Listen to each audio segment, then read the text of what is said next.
どうも、部活の時間か、のべびてがっかりしているふざけと。今日は、勝てたので、このステージの攻略をするよ。猫 TV を入れたら勝てたんだ。猫 TV は、浮いている敵に撃たれ強い。そして、30% の確率で 50% 攻撃を下げるから、このステージにはもってこいなんだ。猫 TV、あの渦に入るんだ。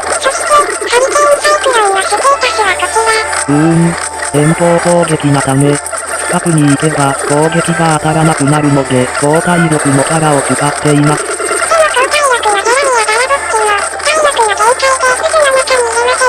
ハリケーンサイクロンの攻撃力が下がってる間しか入れませんね。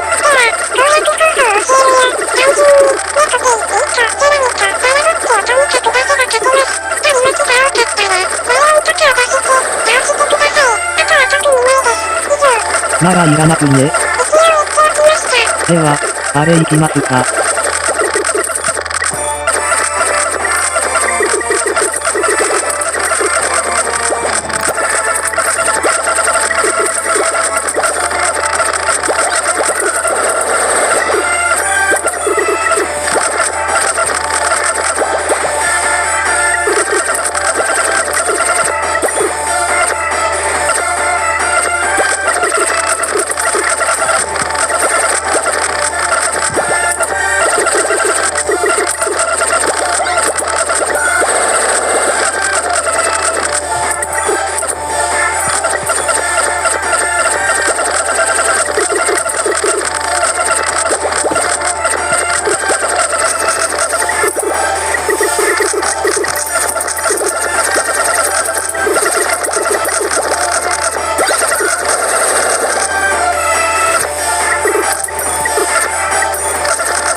今回は以上となります。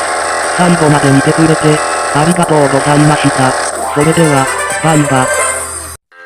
最後までご視聴いただき、誠にありがとうございます。チャンネル登録、高評価、ぜひお願いします。このチャンネルは、スプラふざけ、にゃんこ大戦争、ゲーム実況、その他の実況、などの動画を出しています。よかったら、次回も見てください。それでは、さようなら。